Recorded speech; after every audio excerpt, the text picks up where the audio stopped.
पाप कौन आउ पुण्य कौन आपण मैंने गाँव में शुणी थे किसी लोग कहती तू भोगिबू भोगिबू बहुत पाप कर भोगिबू तो से पापर मान्यटा कौन पाप आम क्या कहवा आ पुण्य आम क्या कहवा देखु पाप हूँ आमर तीन प्रकार आम तीन प्रकार पाप मैंने कौन कौन कायिक बाचिक आउ मानसिक देखु मानसिक जो पाप आम करा धरा जीवन कली जुग अलग जुगे धरा किंतु मेनली दीटा पाप आम कर कायिक आउ बाचिक फास्ट मुझे कहूँ पापर मानेटा कौन पाप आम क्या कहवा जिते बड़े आमर कर्म द्वारा आमर जेकोसी कर्म द्वारा निरीह प्राणीर बा निरीह जीवर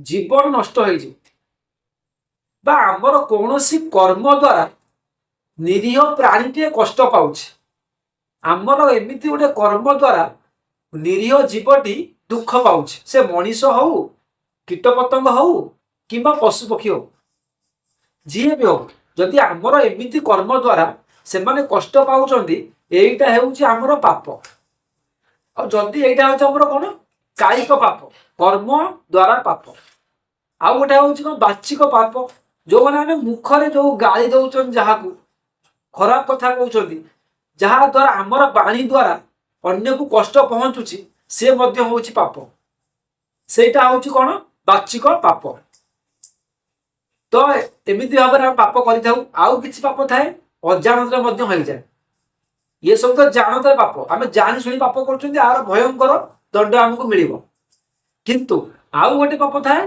कौन अजाणत जमीती कि आमर पितामह भीष्म जाऊे बाटे सापटे पड़ता ताकू सर फोपाड़ देले गोटे साइड की से भाभी नी सापटा मरज बोली सापटा गोटे कंटार पड़ा पड़ी पड़ी पड़ी पड़ी तड़प तड़प हो मरीगला सेटा मत जानत पाप होता कि अजाणत पाप होता तार भी दंड पितामह भोगी तेणुक आम जानत पाप हो कि अजाणत पाप हो आम दंड भोगिया भोगिबा आ पुण्य कौन जदि आमर एमती कर्म द्वारा अन्यर जीवर बा प्राणीर किछि कौन ताकू सुख मिलूची तार किसी साहाय्य होउची से यदि खुशी रोचे आमर एमती कर्म द्वारा से खुशी रोचे तो सेटा आमर पुण्य तो एमती भाव में पाप पुण्य आम तो अच्छी तो एक मुझे कहीं कहूँ बंधु मैंने आज हूँ पाप नाशिनी एकादशी तो आज एकादशी जो मैंने करिसेंती सो यही एकादशी करने द्वारा आमर जानते हो अजाणत हो जहाँ भी पाप से क्षय हो तो से आम मैंने समस्त को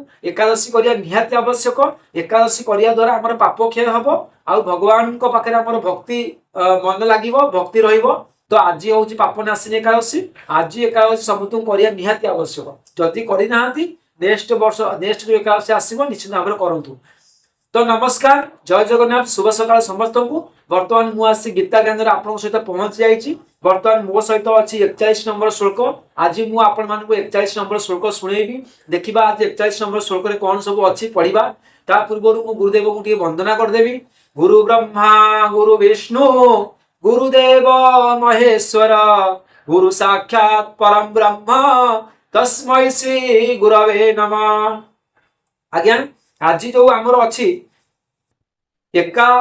41 नंबर श्लोक आम से श्लोक आज पढ़ा केमिति आमर कुल स्त्री माने कुल पाप काम करे अधर्म आचरण करे केमिति कुल नाश हो जाए केमिति परंपरा खराब हो जाए तो से विषय आम आज पढ़ा तो मो पाखे अच्छी कौन 41 नंबर श्लोक मुझे आपको शुणेबी आसन शुणा अधर्माभिभवात् कृष्ण प्रद्यूषन्ति कुलस्त्रिय त्रिषु दुष्टासु वाष्णेय जायते वर्णसंकर देखंतु आर मान्य होची जानचंती जेतोळे कुल स्त्री अधर्म आचरण करे हे कृष्ण पाप अधिक बढ़ी गले कुल स्त्री माने अत्यंत दूषिता हो जाती पाप अत्यधिक बढ़ीगले कुल स्त्री माने दूषिता हो जाती हे वाष्णेय स्त्री माने दूषिता हो गले वर्ण संकर उत्पन्न हुए देखंतु केते बढ़िया कथा कहला एबे जो कुल स्त्री माने घरर विवाहिता नारी माने अन्य पुरुष सहित पलाउछंती बा समस्तଙ୍କର ଅଜାଣତରେ ଖରାପ ସମ୍ପର୍କ ରଖୁଛନ୍ତି ତାଙ୍କର ଯୋଉ ସନ୍ତାନ ହେଉଛି ସେ ହେଉଛି ବର୍ଣ୍ଣ ଶଙ୍କର। କେହି ସିନା ଜାଣି ପାରୁନାହାନ୍ତି, ଲୋକମାନେ ସିନା ଦେଖି ପାରୁନାହାନ୍ତି, କିନ୍ତୁ ଭଗବାନ ତ ଦେଖୁଛନ୍ତି ନା। ତ ସେଇ କଥା ଶ୍ରୀକୃଷ୍ଣ କହୁଛନ୍ତି, କାହାକୁ କହୁଛନ୍ତି? ସରି, ଅର୍ଜୁନ କହୁଛନ୍ତି ଭଗବାନ ଶ୍ରୀକୃଷ୍ଣଙ୍କୁ। କଣ କହୁଛନ୍ତି? ହେ କୃଷ୍ଣ, ପାପ ଅଧିକା ବଢିଗଲେ କୂଳ ସ୍ତ୍ରୀ ମାନେ ଅତ୍ୟନ୍ତ ଦୂଷିତା ହୋଇଯାନ୍ତି। ଯେତେବେଳେ ପାପ ବଢିବ କୂଳ ସ୍ତ୍ରୀ ମାନେ ଦୂଷିତା ହୋଇଯିବେ, ଆଉ କୂଳ ସ୍ତ୍ରୀ ମାନେ ଦୂଷିତା ହୋଇଗଲେ ବର୍ଣ୍ଣ ଶଙ୍କ ଜାତ ହବ, ଯେଉଁ ବର୍ଣ୍ଣ ଶଙ୍କରେ ସମାଜ ପାଇଁ ଅତ୍ୟନ୍ତ କ୍ଷତିକାରକ। ତାପରେ ପ୍ରଶ୍ନ କଣ ଦେଇଛି? ଏଇ ଶ୍ଲୋକର ତାତ୍ପର୍ଯ୍ୟ କଣ? ଏଇ ଶ୍ଲୋକର ତାତ୍ପର୍ଯ୍ୟ ପୁରା ବ୍ୟାଖ୍ୟା କରାଗଲା ନା କୂଳ ଧର୍ମ ନାଶ ହୋଇଗଲେ ଯେତେବେଳେ କୂଳର ସ୍ତ୍ରୀ ପୁରୁଷ ମାନେ ଉଶୃଙ୍ଖଳ ହୋଇଯାଆନ୍ତି ସେତେବେଳେ ସେମାନଙ୍କର ପ୍ରାୟ ସମସ୍ତ କ୍ରିୟା ଅଧର୍ମ ଯୁକ୍ତ ହୋଇଯାଏ। ଦେଖନ୍ତୁ, ଯେତେବେଳେ କୂଳର ପୁରୁଷ ଆଉ ସ୍ତ୍ରୀ ମାନେ ଉଶୃଙ୍ଖଳ ହୋଇଯାଆନ୍ତି, ମାନେ ମନମାନି ଆଚରଣ କରନ୍ତି, ଯାହା ପାଆନ୍ତି କରନ୍ତି, କିଛି ଧର୍ମ ବୋଲି ମାନନ୍ତିନି, କାହାକୁ ଖାତିରି କରନ୍ତିନି, ସେତେବେଳେ କଣ ହୋଇଯାଏ ନା ସେତେବେଳେ ତାଙ୍କର କର୍ମ ଦ୍ୱାରା ପାପ ବଢିଯାଏ। ସେଇ ପାପ ଅତି ମାତ୍ରାରେ ବଢିଯାଇ ସମଗ୍ର ସମାଜରେ ମାଡ଼ିଯାଏ। ସର୍ବତ୍ର ପାପ ମାଡ଼ିଯିବା ପରେ ସମାଜର ସ୍ତ୍ରୀ ପୁରୁଷ ଦୃଷ୍ଟିରେ କୌଣସି ମର୍ଯ୍ୟାଦାର କିଛି ମୂଲ୍ୟ ରହେ ନାହିଁ ଏବଂ ତାହା ପାଳନ କରିବା ତ ଦୂରର କଥା, ସେମାନେ ତାହା ଜାଣିବାକୁ ମଧ୍ୟ ଚେଷ୍ଟା କରନ୍ତି ନାହିଁ। ଯଦି ଏହି ବିଷୟରେ କେହି କହେ ତେବେ ତାହାକୁ ଥଟ୍ଟା ପରିହାସରେ ଉଡାଇ ଦେଇ ସେମାନେ ତାହା ସହିତ ଶତ୍ରୁତା କରିଦିଅନ୍ତି। ଦେଖନ୍ତୁ, ଯଦି କୌଣସି ତମ ଗାଁରେ ତମେ ଦେଖିବ କୌଣସି ପୁରୁଷ ବା କୌଣସି ସ୍ତ୍ରୀ ଯଦି ଅନ୍ୟ ସ୍ତ୍ରୀ ସହିତ ପୁରୁଷ କିମ୍ବା ପୁରୁଷ ଅନ୍ୟ ସ୍ତ୍ରୀ ସହିତ ସମ୍ବନ୍ଧ ରଖୁଛି, ଯଦି ଆପଣ ମାନେ ତାକୁ ବୁଝେଇବାକୁ ଚେଷ୍ଟା କରୁଛନ୍ତି, ବାବୁରେ ତୁ ତ ବିବାହିତ ପୁରୁଷ, ତୁ କାହିଁକି ଅନ୍ୟ ସ୍ତ୍ରୀ ସହିତ ସମ୍ବନ୍ଧ ରଖୁଛୁ, କାହିଁକି ଅନ୍ୟ ପାଖକୁ ଯାଉଛୁ, ତ ସେ ତମକୁ କଣ କରିବ? ରାଗିକି ଗାଳି କରିବ, ଆଉ ତୁମେ ତାର ସବୁଠୁ ବଡ ଶତ୍ରୁ ହେଇଯିବ। ଏ ଗୀତାରେ ଲେଖା ହେଇଛି। କାହିଁକି ଏମିତି କାହିଁ ହୁଏ ନା ଗୋଟେ ମାନସିକତା, ସେମାନଙ୍କର ମାନସିକତା ଅତ୍ୟନ୍ତ ଖରାପ ହୋଇଯାଏ, ସେଥିପାଇଁ ସେମାନେ ଏମିତି କାମ ହିଁ କରନ୍ତି। ତାପରେ ତାହାକୁ ଥଟ୍ଟା ପରିହାସ ଉଡାଇ ଦେଇ ସେମାନେ ତାହା ସହିତ ଶତ୍ରୁତା କରନ୍ତି। ଏପରି ଅବସ୍ଥାରେ ପବିତ୍ର ଶକ୍ତି ଧର୍ମ, ଯାହାକି ସମାଜ ଧର୍ମ ରକ୍ଷାର ଆଧାର, ତାହା ନଷ୍ଟ ହୋଇଯାଏ। ଦେଖନ୍ତୁ, ଏବେକା ଆଉ ସତୀ ନାରୀ ଆପଣଙ୍କୁ ଦେଖିବାକୁ ମିଳୁଛି? ତ ସେଇ କଥା କହିଛି, ସତୀ ନାରୀ ଆପଣଙ୍କୁ ଦେଖିବାକୁ ମିଳିବ ନାହିଁ ଏ କଳି ଯୁଗରେ। ତାପରେ କଣ ଦେଇଛି? ସତୀତ୍ୱର ମହତ ନଷ୍ଟ କରିଦେଇ ପବିତ୍ର କୂଳ ସ୍ତ୍ରୀ ମାନେ ଘୃଣିତ ବ୍ୟଭିଚାର ଦୋଷରେ ଦୂଷିତ ହୋଇଯାଆନ୍ତି। ବିଭିନ୍ନ ବର୍ଣ୍ଣର ପୁରୁଷ ସହିତ ସେମାନଙ୍କର ସଂଯୋଗ ରୁହେ। ଦେଖନ୍ତୁ, ଗୋଟିଏ ପୁରୁଷ ଗୋଟିଏ ନାରୀ ତାର ଅନେକ ପୁରୁଷଙ୍କ ସହିତ ସମ୍ବନ୍ଧ ରହେ। ଦେଖିଛନ୍ତି କଣ? ବିଭିନ୍ନ ବର୍ଣ୍ଣର ପୁରୁଷ, ଯେମିତି ଆମର ହିନ୍ଦୁ ହେଲା ମୁସଲମାନ ସହିତ ସମ୍ପର୍କ ରଖୁଛି, କି ବ୍ରାହ୍ମଣ ହେଲା ସେ ରଖୁଛି ମାନେ ତାଙ୍କଠୁ ଯେ ନିଚ ଜାତିର ଲୋକଙ୍କ ସହିତ ସେ ସମ୍ବନ୍ଧ ରଖୁଛି କି ନାହିଁ, ସେଇ କଥା କୁହାଗଲା ଏଠି। ତ ଯେତେବେଳେ ବିଭିନ୍ନ ବର୍ଣ୍ଣର ପୁରୁଷ ସହିତ ସେମାନଙ୍କର ସଂଯୋଗ ହୁଏ, ମାତା ଓ ପିତା ଭିନ୍ନ ଭିନ୍ନ ବର୍ଣ୍ଣର ହେବାରୁ ଯେଉଁ ସନ୍ତାନ ମାନେ ଉତ୍ପନ୍ନ ହୁଅନ୍ତି ସେମାନେ ବର୍ଣ୍ଣ ଶଙ୍କର ହୁଅନ୍ତି। ମାତା ଓ ପିତା ଭିନ୍ନ ଭିନ୍ନ ବର୍ଣ୍ଣର। ଦେଖନ୍ତୁ, ଏଠି ସୁନ୍ଦର ଭାବରେ କୁହାଗଲା, ଯଦି ମାତା ହଉଛି ମୁସଲିମ ଆଉ ପିତା ହଉଛି ହିନ୍ଦୁ, କି ପିତା ହଉଛି ମୁସଲିମ ମାତା ହଉଛି ହିନ୍ଦୁ, ତାଙ୍କର ଯୋଉ ସନ୍ତାନ ଉତ୍ପନ୍ନ ହେଉଛି ସେ ହେଉଛି ବର୍ଣ୍ଣ ଶଙ୍କର, ଆଉ ସେଇ ବର୍ଣ୍ଣ ଶଙ୍କର ସମାଜ ପାଇଁ ଅତ୍ୟନ୍ତ କ୍ଷତିକାରକ। ତେଣୁ କରିକି ଆମେ ଏଠି ବୁଝିବା ଦରକାର, ଯଦି ଆମର ବ୍ରାହ୍ମଣ ଘର ତ ଆମେ ବ୍ରାହ୍ମଣ ଘରେ ହିଁ ବିବାହ କରିବା, ଯଦି ଆମର ମୁସଲିମ ଘର ତ ଆମେ ମୁସଲିମ ଘରେ ହିଁ ବିବାହ କରିବା, ଯଦି ଆମେ ଖଣ୍ଡାୟତ ଆମେ ଖଣ୍ଡାୟତ ଘରେ ବିବାହ କରିବା, ଯଦି ଆମେ ମୌଳିକ ଆମେ ମୌଳିକ ଘରେ ବିବାହ କରିବା।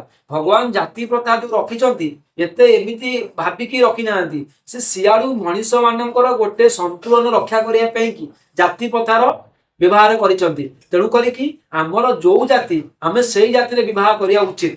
ଗୀତା କହୁଛି, ମୁଁ କହୁନି। ଯଦି ପୁରୁଷ ଅନ୍ୟ ଜାତିର ହେଲା, ସ୍ତ୍ରୀ ଅନ୍ୟ ଜାତିର ହେଲା, ତାହେଲେ ତାଙ୍କର ଯୋଉ ସନ୍ତାନ ଉତ୍ପନ୍ନ ହେବ ସେ ହଉଛି ବର୍ଣ୍ଣ ଶଙ୍କର, ଆଉ ସେଇ ବର୍ଣ୍ଣ ଶଙ୍କର ଏ ସମାଜ ପାଇଁ ଯେତିକି କ୍ଷତିକାରକ ନିଜ ପାଇଁ ସେତିକି କ୍ଷତିକାରକ। ସାରା ଦୁନିଆ ସେ ଧର୍ମ କେବେ ଜାଣିବନି, ଅଧର୍ମରେ ବୁଡି ରହିବ, ପୁରା ସମାଜକୁ ନଷ୍ଟ କରିଦେବ, ଗୀତା କହୁଛି। ତାପରେ ଏହିପରି ଭାବରେ ସହଜରେ କୂଳର ପରମ୍ପରାଗତ ପବିତ୍ରତା ପୁରାପୁରି ନଷ୍ଟ ହୋଇଯାଏ। ଆଉ ଏପରି ଯଦି ଗୋଟେ ବଂଶରେ ବର୍ଣ୍ଣ ଶଙ୍କର ଜାତ ହେଇଗଲା, ଗୋଟେ ପରିବାରରେ ଯଦି ଗୋଟେ ଖରାପ ପିଲାର ଜନ୍ମ ହେଇଗଲା ଗୋଟେ ପରିବାରରେ, ସେ ପରିବାରକୁ ନଷ୍ଟ କରିଦବ କି ନାହିଁ? ଆଜି କହିବ ମଦ ପିଇବି ମତେ ପଇସା ଦିଅ, ଆଜି ଗଞ୍ଜେଇ ଖାଇବି ପଇସା ଦିଅ। ଯଦି ଆପଣ ମାନେ ପଇସା ନ ଦେଲେ ସେ ଘରେ ଭଙ୍ଗାରୁଜା କରିବ, ଚୋରି କରିବ, ଡକାୟତ କରିବ, ମଣିଷ ମାରିବ। ତ ଏଇଭଳିଆ କଥା।